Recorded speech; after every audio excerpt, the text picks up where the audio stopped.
En la tradición esotérica y la historia de la psicología se aduce que las personas no tienen un alma completa o desarrollada, porque tienen un yo defectuoso y una psique inmadura, o porque están espiritualmente dormidas o atrapadas en la ilusión, o bien porque están parasitadas energéticamente, o bien porque sufrieron el robo o la pérdida de una parte de su alma, tal y como explica el chamanismo. A estas personas se les ha denominado como gente vacía y gente sin alma, pero estos conceptos presentan explicaciones diferentes. Es decir, algunas corrientes de la New Age y la ufología plantean que esas personas no tienen alma, ni la tuvieron ni la tendrán, porque son solamente recipientes, cáscaras y portales orgánicos que son utilizados por las entidades. Este concepto de la gente sin alma se observa en las investigaciones de Corrado Malanga y sobre todo en su trabajo de hipnosis regresiva con personas con experiencias de abducción alienígena, y es en estos casos donde ha podido identificar a las personas sin alma, caracterizándolas como personas sin capacidad de introspección y conciencia del ser, como personas que no tienen verdaderas emociones y que están atrapadas en una existencia materialista, y como personas que nunca experimentarán la espiritualidad ni la trascendencia, porque no pueden conectar con la conciencia universal o divina. De hecho, esta caracterización de Corrado Malanga se basa parcialmente en Carl Jung y James Hillman. Sin embargo, el problema es que esta tesis de la gente sin alma en sentido absoluto contradice el esoterismo, la psicología y la teología. Por ejemplo, el concepto de gente sin alma no existe en las enseñanzas del Cuarto Camino, donde Gurdjieff dijo que las personas autómatas viven de manera mecánica, porque no tienen una auténtica conciencia ni un desarrollo interior, solo repiten hábitos, pensamientos y emociones que les son implantados para mantener una existencia superficial y sin posibilidad para desarrollar el alma. Es decir, para Gurdjieff, la mayoría de las personas están dormidas, así que viven y mueren sin haber desarrollado realmente su alma, de manera que tienen un alma pero existen sin un alma verdadera y evolucionada. En el caso de la gnosis cristiana, Boris Muraviev dijo que hay dos tipos de humanidades, los adámicos y los preadámicos. Los primeros tienen un alma desarrollada o en proceso de desarrollo, y los segundos son la gente sin alma, o sea, son aquellos que carecen de un alma en el sentido esotérico y espiritual más profundo. Es decir, estas personas tienen un alma limitada, sin posibilidad para desarrollar un alma superior o para conseguir un entendimiento espiritual. Mientras que Madame Blavatsky plantea que la gente sin alma es aquella que tiene alma, pero su materialismo y otras condiciones existenciales les impide desarrollar plena e individualmente su alma espiritual o su principio superior, porque su alma se mantiene estancada y dormida sin poder conectarse con los planos espirituales. Por otra parte, Krishnamurti no utiliza el concepto de gente sin alma, no obstante sus reflexiones se refieren a las personas con una mente fragmentada y en conflicto. También habla de las personas identificadas con el ego, sus miedos y deseos, y sobre todo analiza a la gente que lleva una vida superficial y vacía. En el caso de la antroposofía, Rudolf Steiner reconoce que las personas tienen un alma con capacidad para su desarrollo espiritual. Sin embargo, muchas personas quedan atrapadas en los aspectos más bajos del ser, porque son condicionados hacia la animalización, el embrutecimiento y el materialismo, de modo que las personas que sucumben a esas fuerzas negativas y procesos inferiores pueden perder su alma o desconectarse de la misma. En cuanto a la psicología, la gente sin alma se utiliza para referirse a los casos extremos de sociópatas y psicópatas. También se relaciona con la gente vacía, que carece de propósitos existenciales, de profundidad emocional y de autenticidad en su modo de vivir, pensar y actuar.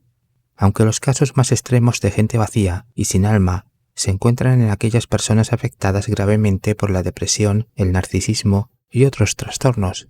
lo cual aumenta su sensación de vacío y su desconexión total con su mundo interior. Precisamente la gente vacía y sin alma es el resultado de la relación entre la sociedad de consumo y la psicología de masas, sobre todo desde la segunda mitad del siglo XX hasta la actualidad, periodo en el cual ambos factores han deshumanizado a muchos individuos a partir de diversas estrategias.